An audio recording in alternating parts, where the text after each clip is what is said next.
Bonsoir à tous, c'est toujours un plaisir de vous retrouver sur RTI 1 à la une ce soir.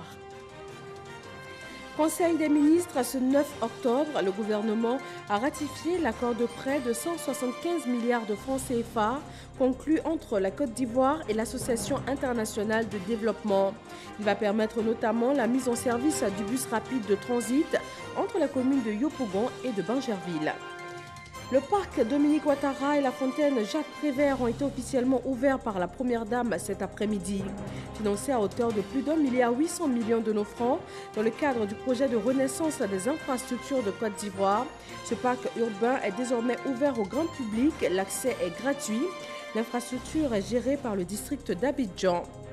Le Premier ministre ivoirien est à Lyon, en France, pour la 6e conférence du Fonds mondial de lutte contre le sida, le paludisme et la tuberculose. Elle s'est ouverte ce matin. Plus de 14 milliards de dollars sont attendus en contribution, soit plus de 8 000 milliards de francs CFA. Et puis cette fusillade meurtrière ce mercredi en Allemagne, 2 morts et 2 blessés graves. Une attaque terroriste contre une synagogue et un restaurant turc.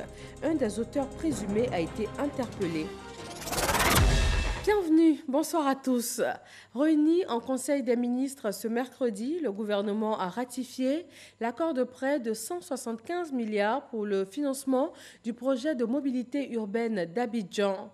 Il a aussi été question des résultats de la lutte contre le VIH-Sida, la tuberculose et le paludisme, et aussi l'amélioration des performances de la filière EVA. Awa Touré. Le Conseil des ministres, ce mercredi 9 octobre, présidé par le chef de l'État, le président de la République Alassane Ouattara, a autorisé l'extension aux investissements réalisés dans le secteur de la transformation de l'EVA des dispositions de l'ordonnance du 3 juillet 2019 instituant des mesures incitatives spécifiques. Dans le cadre de l'amélioration des performances de la filière EVA, le Conseil des ministres, en sa séance du 28 novembre 2018, a donné son accord pour l'appui à l'accroissement de la capacité nationale d'usinage du caoutchouc naturel en vue d'absorber toute la production locale. Aussi, le gouvernement entend se donner tous les moyens en accordant, en plus de d'autres incitations non fiscales, des avantages douaniers et fiscaux spécifiques aux opérateurs intervenant dans le secteur de la transformation de l'EVA, à l'instar de ceux accordés aux transformateurs de l'ANACADRE. Ces mesures spécifiques visent à dynamiser et à accélérer le processus de transformation locale de l'EVA. Le gouvernement a également décidé de la mise en œuvre du projet de mobilité de la ville d'Abidjan, d'un coût global de 175 milliards de francs CFA. Ce projet vise à accroître l'efficacité du système de transport public le long du corridor Yopougon-Bingerville et ses lignes de rabattement à Abidjan, ainsi qu'à développer des opportunités économiques et sociales dans les zones concernées. Et il comprend notamment la mise en œuvre d'un corridor bus rapide transit, en abrégé BRT, Est-Ouest, entre Yopougon et Bingerville, la restructuration du réseau public de bus, l'amélioration des routes de desserte et du mobilier urbain, l'organisation des lignes de taxis communaux et des minibus communément appelés Woro Woro et Gbaka, ainsi que la construction de pistes cyclables et piétonnes dans les zones desservies par le corridor BRT. Les résultats obtenus dans la lutte contre le VIH-Sida, la tuberculose et le paludisme ont été examinés au cours de ce conseil. Dans le cadre de la lutte contre le paludisme, plus de 16 millions de moustiquaires imprégnés à longue durée d'action ont été distribués en 2017 et plus de 3,5 millions de personnes ont été traitées. La lutte contre la tuberculose s'est quant à elle traduite par l'extension du réseau des centres de diagnostic et de traitement de la maladie, passant de 141 centres en 2011 à 190 en 2015 et à plus de 250 en 2018. Les avancées notables enregistrées dans la lutte contre le VIH dans notre pays ces dernières années se sont traduites par une tendance à la baisse de la prévalence du VIH dans la population en général qui, de 4,7%, est passé à 2,5% en 2018, ainsi que d'une régression du nombre de décès liés au sida, qui est passé de 36 717 cas en 2009 à 15 405 cas en 2018. Le porte-parole du gouvernement a par ailleurs indiqué que les manuels scolaires contenant des erreurs ont été corrigés et seront bientôt sur le marché. Le prochain Conseil des ministres va se tenir le 6 novembre 2019. On s'intéresse à l'inauguration cet après-midi du parc urbain Dominique Ouattara qui s'étend sur 11 000 mètres carrés. Il offre 6 zones d'activité et comprend entre autres une fontaine, une pergola, une aire de jeu pour enfants de 500 mètres carrés, un terrain de sport et de skateboard, un amphithéâtre, un bord rivière et aussi des promenades. Bâtie dans la commune de Cocody, cette infrastructure s'inscrit dans le cadre du projet de renaissance des infrastructures de Côte d'Ivoire, le PRICI. Il est financé par l'État ivoirien et l'entrée du parc urbain Dominique Ouattara est ouverte à tous et totalement gratuite. La gestion est assurée par le district d'Abidjan. Nous écoutons la première dame Dominique Ouattara. J'ai accepté sans hésiter que ce magnifique parc porte mon nom, car tout ce qui concourt au bien-être de nos populations est cher à mon cœur. En revanche, je n'ai formulé qu'une seule exigence, que l'accès au parc soit gratuit pour tous. Le parc urbain Dominique Ouattara est construit sur une superficie de 11 000 m² et comporte 6 différents espaces ainsi qu'une magnifique fontaine centrale avec des jets d'eau qui est située au centre du rond-point devant le parc. Ce nouveau parc est un merveilleux espace de convivialité agréable et dynamique qui propose des activités destinées à détendre et divertir nos populations, en particulier nos enfants. La ville de Lyon, en France, accueille depuis ce matin la 6e conférence du Fonds mondial de lutte contre le sida, le paludisme et la tuberculose. À ce jour, grâce à un partenariat du Fonds mondial, plus de 18 millions de personnes infectées par le VIH à travers le monde ont accès aux antirétroviraux. Plus de 5 millions de personnes atteintes de tuberculose peuvent avoir accès à des traitements et 131 millions de moustiquaires ont pu être distribués. L'Organisation des Nations Unies s'est fixée comme objectif de mettre fin aux pandémies de ces maladies à travers le monde d'ici fin 2030. Et plus de 14 milliards de dollars sont attendus en contribution. La délégation ivoirienne est conduite par le chef du gouvernement, Amadou Gon Coulibaly. On reste dans le domaine de la santé. Il se tient à Abidjan, la capitale économique ivoirienne, le 6e symposium international sur la transfusion sanguine. Le réseau d'Afrique francophone de transfusion sanguine permet ainsi à une vingtaine de pays d'échanger, notamment sur la sécurité transfusionnelle en Afrique. Salimatou Dia. La transfusion sanguine sauvant des vies doit être effectuée en toute sécurité. Il doit y avoir une compatibilité entre les produits sanguins labiles transfusés et les anticorps du patient, ce qui devrait limiter les risques d'allo-immunisation contre les antigènes du groupe sanguin apporté. La recherche d'agglutinine irrégulière joue justement un rôle capital dans la transfusion. Le réseau d'Afrique francophone de transfusion sanguine, RAFT, en fait donc son cheval de bataille à son 6e symposium international. La plupart de nos pays ne disposent de données sur, d'une part, les analyses immunohématologiques et d'autre part les incidents ou accidents qui pourraient survenir au cours ou au décours d'une transfusion. C'est donc pour accompagner les pays africains francophones à mieux intégrer les analyses immunohématologiques et à vérifier l'organisation et le fonctionnement du dispositif de traçabilité et de sécurité transfusionnelle. La qualité, la sécurité du sang reste une préoccupation mondiale, d'où la résolution de l'OMS sur la nécessité d'établir des normes et standards de sécurité. Le rapport de 2018 a révélé que 30 pays sur les 41 qui ont répondu avaient des directives nationales sur l'utilisation clinique appropriée du sang et des produits sanguins, et seulement 16 pays avaient établi un système national d'hémovigilance. Le nombre de dons de sang est passé de 2,2 millions d'unités en 2004 à 4,9 millions d'unités en 2018, soit environ 50% de satisfaction des besoins annuels de sang pour la région africaine. Il y a des progrès, certes, mais mesdames et messieurs, sachez qu'il y a aussi des défis, y compris un faible taux de mise en œuvre des politiques. Le gouvernement, à travers le ministère de la Santé et de l'Hygiène publique, apporte son soutien et son engagement pour un système performant. Je me réjouis que la Côte d'Ivoire ait pris l'initiative de s'inscrire résolument dans cette logique à travers les grands efforts d'investissement réalisés au cours de ces dernières années. Ces engagements ont permis au Centre national de transfusion sanguine d'être reconnu par l'OMS comme un établissement transfusionnel de référence dans le domaine de la démarche qualité.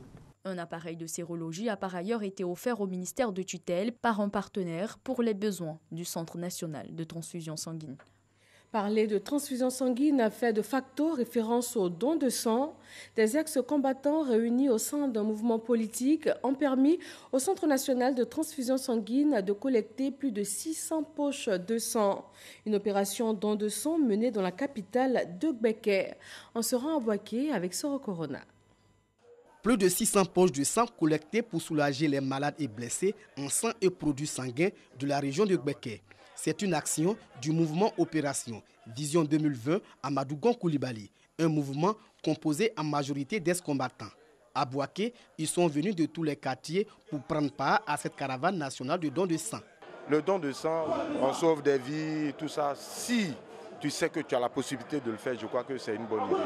Il y a appris qu'il y a vraiment un problème de sang. Après, les enfants qui meurent, comme les grandes personnes aussi. Ils sont venus donner le sang pour sauver les autres, comme pour moi-même aussi. Le responsable du Centre national de transfusion sanguine de Boaké salue cette initiative. Les gens ont souvent tendance à croire que c'est le centre de transfusion sanguine qui doit faire des miracles. Or, la disponibilité du sang, c'est l'affaire de tout le monde, et surtout des leaders. Donc c'est vraiment un soulagement de voir le groupe de Vision 2020 Amadou Gon Coulibaly s'impliquer dans la disponibilité du sang. Le mouvement Opération Vision 2020 Amadou Gon Coulibaly veut montrer un autre visage des ex-combattants. Le président de ce mouvement inscrit cette opération dans le prolongement de l'année du social décrétée par le gouvernement ivoirien. Le président Ouattara l'a décrété, année du social. Et c'est le Premier ministre qui a la lourde tâche de mener à bien cette politique-là. Donc nous, on le soutient, donc on ne peut pas rester en marge. La période de tendre la main est dépassée. Nous, on pose des actions. Aujourd'hui, on donne du sang. Demain, on va poser 2 actions sociales. Le mouvement Opération Vision 2020 Amadou Gon Coulibaly compte parcourir tout le pays pour inculquer aux Ivoiriens le don volontaire de sang. L'Assemblée nationale de Côte d'Ivoire a adopté hier mardi 6 projets de loi. Ils portent notamment sur la fiscalité de la noix de cajou, les équipements liés à la télévision numérique terrestre TNT et le renouvellement du fichier des personnes physiques en Côte d'Ivoire. Jean-Luc Mangbo. 6 heures, c'est le temps qu'il aura fallu pour l'adoption de ces 6 projets de loi présentés par Moussa Sanogo, ministre du Budget et du Portefeuille de l'État. Les 2 premiers annoncent pour la société Côte d'Ivoire Énergie une exonération sur une période de 10 ans de l'impôt foncier et une autre exonération des droits domaniaux et de publicité foncière. Ceci pour inciter à l'investissement dans le secteur et permettre à la Côte d'Ivoire d'augmenter sa production d'énergie. Les 2 autres projets de loi portant sur la filière cajou instituent une taxe de 30 francs CFA par kilogramme de noix brutes exportées et un droit unique de sortie de 7% sur les exportations de noix de cajou. L'objectif est d'accélérer le développement durable de la filière tout en soutenant la transformation. Projet de loi longuement discuté par les députés, tout comme celui relatif à l'identification des personnes physiques qui prévoit un contrat avec la société Semlex. Nous avons fait des propositions parce que déjà la prochaine campagne pointe à l'horizon et donc non seulement au niveau de la transformation, il faut trouver des mécanismes pour augmenter vraiment le taux de transformation. Là, nous sommes en deçà de 10%. Et nous avons aussi fait une proposition très importante, c'est la mise en place d'une bourse des matières premières. Au niveau de la carte d'identité, les gens disent qu'il faut qu'on la rende gratuite, mais vous savez que c'est une pièce assez importante pour un pays. La sécurisation de cette carte, d'abord, permet la non-falsification de la carte et ça a un coût. C'est tout à fait normal que les Ivoiriens puissent faire un effort, surtout pour cette carte prestigieuse. Le dernier projet adopté à l'unanimité des membres de la commission portait sur l'exonération des droits de douane et de TVA sur les équipements nécessaires à la réception du signal de la télévision numérique terrestre ou TNT. Un test légal, réglementaire, c'est aussi un être vivant. Il s'adapte aux réalités de l'évolution de la société. À tout moment, on peut faire des ajustements sur la base de mécanismes plus performants. Donc nous prenons toujours bonne note des remarques qui sont faites par les représentants du peuple parce qu'ils ont un contact quand même suivi au quotidien avec les populations. Et donc nous priverions de quelque chose d'important si nous ne sommes pas à l'écoute des remarques formulées par les députés. Après ce passage réussi à la Commission des affaires économiques et financières, ces 6 projets de loi seront portés en session plénière en vue de leur adoption définitive. Et nous poursuivons avec un communiqué de l'Autorité nationale de la presse ANP. Depuis le lundi 30 septembre 2019, date de la désignation des nouveaux membres de l'instance dirigeante de la Commission électorale indépendante CEI, l'Autorité nationale de la presse observe dans la presse des écrits portant atteinte à l'institution, aux personnalités qui l'incarnent. Les diverses publications et productions d'informations numériques concernées publient des articles qui font à la CEI un procès d'intention relativement à l'organisation prochaine et à l'issue probable de la présidentielle de 2020. À cet effet, elle clame déjà son inféodation et use tantôt de sobriquets dépréciatifs à son encontre, visant à discréditer les personnes qui la composent, ainsi que celles-ci qui n'ont pas encore posé le moindre acte. L'ANP rappelle que la CEI est une institution de la République de Côte d'Ivoire qui mérite le respect et la considération due à son rang dans le traitement de l'information. Il en va de même pour toutes les personnalités qui l'incarnent. Aussi, l'ANP invite-t-elle l'ensemble des professionnels de la presse imprimée et numérique de Côte d'Ivoire au respect de toutes leurs obligations éthiques et déontologiques et à une grande responsabilité dans le traitement de l'actualité liée au processus électoral. Dans le domaine économique, 2 conférences de haut niveau sur l'innovation et la participation économique active des jeunes et des femmes se tiennent à Abidjan. Portées par d'éminents universitaires venus d'Amérique, d'Europe et d'Afrique, ces rencontres visent à favoriser des connaissances nouvelles sur les questions d'innovation et d'entrepreneuriat inclusif. Lancine Bakayoko. Comment arriver à régler le problème de l'emploi des jeunes, de l'autonomisation des femmes? Comment agir sur le secteur informel? Comment accroître la productivité des petits agriculteurs qui sont en relation avec des entreprises que nous appelons des entreprises inclusives et c'est des nouveaux modèles d'affaires. Autant de questionnements auxquels ces experts et autres universitaires venus des 4 coins de la planète tentent de trouver des réponses. En ce qui concerne la Côte d'Ivoire, diverses initiatives ont déjà été entreprises en matière d'innovation. Il s'agit notamment de la mise en place d'un fonds d'appui à la recherche et à l'innovation FONARI doté d'un montant de 500 millions de francs CFA et la mise en place d'un fonds ivoirien de l'innovation dont la mise en cours au sein du ministère en charge de la promotion des PME. Cette volonté du gouvernement de promouvoir l'innovation se manifeste à travers l'accompagnement de 30% des startups ayant des projets types et des business plans. D'ailleurs, 50% du portefeuille extérieur dédié aux startups sont orientés vers le secteur des technologies. Quant à l'inclusion économique des couches fragiles par l'entrepreneuriat inclusif, des projets existent également pour favoriser l'autonomisation des femmes et l'emploi des jeunes. Des fonds spéciaux dédiés aux femmes ont été créés. Il s'agit notamment du fonds d'appui aux femmes de Côte d'Ivoire, FAFSI, doté d'un montant de 10 milliards de francs CFA. Il y a également le fonds Agir pour les jeunes, récemment mis en place d'un montant de 10 milliards de francs CFA en faveur d'environ 19 000 jeunes. Il s'agit maintenant pour les décideurs du secteur public, du secteur privé et de la société civile d'exploiter au mieux tous ces leviers afin de rattraper le gap technologique et d'atteindre le développement tant recherché. La foire de la CEDEAO réunit à Abidjan depuis 2 jours une vingtaine de pays. C'est une plateforme d'échanges commerciaux. Elle vise à exploiter au mieux le potentiel de la CEDEAO. Cette toute première édition va s'étendre sur 10 jours. Nadia Edja et Jean-Luc Bangbo.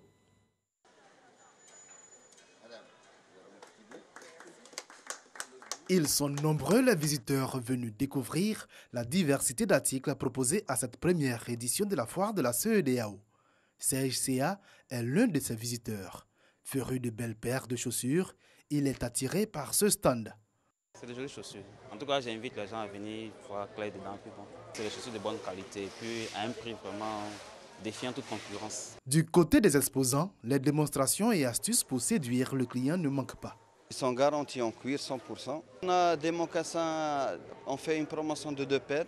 2 paires de mocassins 25 000, 2 paires de souliers à 30 000. On a aussi des babouches, on a aussi des tapettes. Tout ça aussi, on fait des promotions dessus.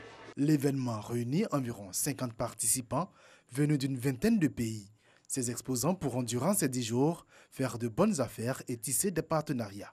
Mes attentes, c'est comme d'habitude, vendre les marchandises et avoir des partenariats avec les autres commerçants. Une occasion également de développer le commerce intra-régional et promouvoir la destination Côte d'Ivoire. Nous sommes venus et on invite tous les Ivoiriens de venir voir les marchandises, de venir voir les produits. Et les produits qu'ils devaient peut-être aller ailleurs pour aller chercher, les produits sont venus à les porter. C'est comme ça que le tourisme se constitue. Les gens pensent qu'il faut aller voir les belles plages. Mais vous savez, quand on dépense dans un hôtel pour se loger, quand on prend un taxi, quand on va goûter au mets ivoirien, ça participe de cette valeur ajoutée. La CEDEAO, c'est environ 320 millions de consommateurs. Pour cette première édition de la foire de la CEDEAO, environ 30 000 personnes sont attendues. Les organisations syndicales du domaine de l'éducation ont eu une rencontre d'échange avec la ministre de tutelle. Kandia Camara a tenu à célébrer avec ses acteurs clés de l'éducation nationale à la faveur de la Journée mondiale de l'enseignant. Ces échanges ont permis de jeter les bases pour une année scolaire 2019-2020 totalement apaisée. Théodore Zouzou et Franck Wadio. Les acteurs du secteur éducation-formation et leur tutelle échangent autour d'un dîner. Il s'agit, dans un contexte de célébration de la journée de l'enseignant, de briser le mur de méfiance entre les différents acteurs de ce secteur et œuvrer pour un climat apaisé en cette année scolaire 2019-2020. L'initiative réjouit les responsables du syndicat. Il faudrait que nous posions des bases fortes pour une cohésion totale, pour qu'ensemble, nous puissions atteindre nos objectifs. C'est le signe d'une année qui augure d'excellents rapports entre votre département ministériel et nous, les enseignants représentés ici par les leaders. Nous vous encourageons à continuer les négociations avec tous les syndicats en vue de l'amélioration des conditions de travail et de vie de nos syndiqués. Une occasion saluée par le secrétaire d'État chargé de l'enseignement technique et de la formation professionnelle. Je vous avoue qu'un travail extrêmement important a été fait en termes de performance de l'école ivoirienne, en termes de résultats, en termes de cadre de vie, en termes d'infrastructures et aussi en termes de bien-être pour les animateurs. Pour la ministre de l'Éducation nationale, de l'enseignement technique et de la formation professionnelle, cette rencontre a un réel enjeu. J'ai voulu marquer cette année comme année de l'enseignant. Je voudrais qu'ensemble, nous puissions mettre en place ce programme. Je voudrais qu'ensemble, nous puissions agir à ce que la population nous célèbre. Je vous demande de réfléchir, de faire des propositions pour qu'ensemble, nous puissions poser des actes sociaux en faveur des membres de notre grande famille. Kandia Camara souhaite que l'enseignant soit célébré dans chaque école, inspection et collège à la faveur de la journée mondiale qui leur est dédiée chaque 5 octobre par l'UNESCO. Elle exhorte les enseignants à œuvrer pour une année scolaire réussie et sans grève, respectant le thème enseignant performant, compétent et dévoué assurance d'une école de qualité. Dans le domaine environnemental, pour la gestion intégrée de l'aire marine et côtière d'Abidjan à Assini, le Centre ivoirien anti-pollution SIAPOL forme les experts, avec un accent particulier sur le processus d'identification des zones marines d'importance écologique et biologique. Grace Kando nous explique.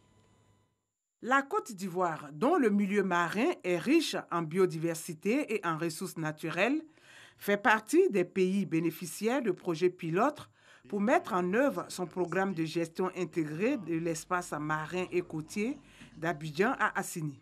Ce projet vise deux principaux objectifs. Le renforcement des capacités des États membres de la Convention d'Abidjan sur les outils de gestion intégrée des océans, que sont le rapport sur l'état de l'environnement marin, le processus d'identification des zones marines d'importance écologique et biologique et la planification spatiale marine. Ce projet bénéficie notamment de l'appui de l'État allemand et du secrétariat exécutif de la Convention d'Abidjan, structure qui gère au mieux les activités des pays de l'Afrique de l'Ouest, du Centre et du Nord en matière d'écosystèmes marins et côtiers. Pour nous, il faudrait que, au niveau national, toutes les structures qui interviennent dans le domaine marin et côtier puissent bénéficier de l'appui en termes de formation, de renforcement des capacités et pouvoir gérer les activités, les écosystèmes côtiers dans toutes ses composantes, que ce soit au niveau des dégradations côtières, au niveau des problèmes d'érosion, au niveau de la pêche, au niveau de l'écosystème, disons, de façon générale, les massifs de mangroves inclus. Consciente de la valeur économique, sociale et durable que révèlent les zones marines et côtières, ainsi que leurs caractéristiques écologiques exceptionnelles, la Côte d'Ivoire s'est engagée à étendre sa politique de conservation des ressources naturelles à travers la création d'aires marines protégées. Pour promouvoir la conservation des écosystèmes marins et côtiers, la Côte d'Ivoire a développé un partenariat avec le Centre d'expertise norvégien. Développement de proximité, la ville de Nice inspire le gouverneur du district d'Abidjan. Une rencontre s'est tenue dans cette commune du sud-est de la France. Les participants se sont accordés sur le mode de coopération à l'effet de développer les villes d'Afrique de façon harmonieuse, et cela tout en respectant les normes environnementales. Noël Gagnon. Nice et sa promenade des Anglais, une référence touristique mondiale. Comment exploiter cette référence dans le développement de la ville d'Abidjan? Le mariage Nice-Abidjan. Au commencement, l'organisation des Jeux de la francophonie. Nous avons tiré bénéfice de leur expérience pour organiser les Jeux de la francophonie à Abidjan. La qualité de l'organisation, la structuration de la méthodologie pour l'organisation des Jeux et la séquentialisation de toutes les activités qui concernent les Jeux et surtout la qualité de l'accueil. Il faut aller au-delà de ce test positif. Voilà qui motive le gouverneur Beguer-Mambé à travers la mise en place de deux projets. La promenade des Anglais, c'est un bel ouvrage. À Abidjan, nous avons des endroits magnifiques où nous pouvons réaliser cela. Donc cela est déjà dans les pipelines que nous allons bientôt exploiter. Et vous avez vu qu'à Bassam, sur la route de Bassam, il y a déjà une amorce. Et l'aménagement de la baie de Cocody rentre dans ce cadre-là aussi. Et ensuite, nous avons d'autres vecteurs de coopération avec Nice. C'est d'abord la mesure de la qualité de l'air. Avec Nice, nous avons obtenu des appareillages qui nous permettent de mesurer aujourd'hui la qualité de l'air à Abidjan. Pour converger vers une pérennisation de cela, nous avons fait venir deux ingénieurs à Nice. Au-delà de la qualité de l'air, nous allons mesurer les nuisances sonores. Donc la coopération avec Nice est une coopération dynamique. À l'image du gouverneur du district d'Abidjan, le sénateur Olo Germain est d'avis que Nice peut être d'un apport considérable pour le développement de la ville de Grand Bassam, ville patrimoine de l'humanité. Bassam est une bonne zone touristique et Nice est une zone touristique. Ils ont réussi les leurs, ils ont une expérience que nous allons partager. Et nous allons voir comment adapter des travaux, d'équipements par rapport à cette similitude des zones. Conclusion, le mariage Nice-Abidjan est une des réponses palpables à la problématique de la rencontre. Quelle coopération et partenariat avec l'Afrique? Un des thèmes du choix de l'Afrique Business Forum. Dupliquer cette réalité, l'adapter avec rigueur peut être porteur d'espérance pour le développement des villes africaines. L'ambassade d'Allemagne en Côte d'Ivoire a célébré le 30e anniversaire de la chute du mur de Berlin. L'ambassadeur du pays en Côte d'Ivoire a saisi l'occasion pour revenir sur l'état des relations de coopération entre les deux pays. Dans le même temps, le nord-est de l'Allemagne est victime d'une attaque qui a fait 2 morts et 2 blessés graves ce mercredi. Une attaque terroriste contre une synagogue et un restaurant turc. Un des auteurs présumés a été interpellé. Les autorités allemandes sont sur le qui-vive après plusieurs attaques djihadistes ces dernières années. La plus meurtrière a été commise en décembre 2016 lorsqu'un Tunisien du nom de Anis Amri a foncé sur un marché de Noël de Berlin au volant d'un camion tuant 12 personnes. Merci à tous de suivre RTI 1 et aussi les www.rti.ci. Très bonne fin de soirée et à demain.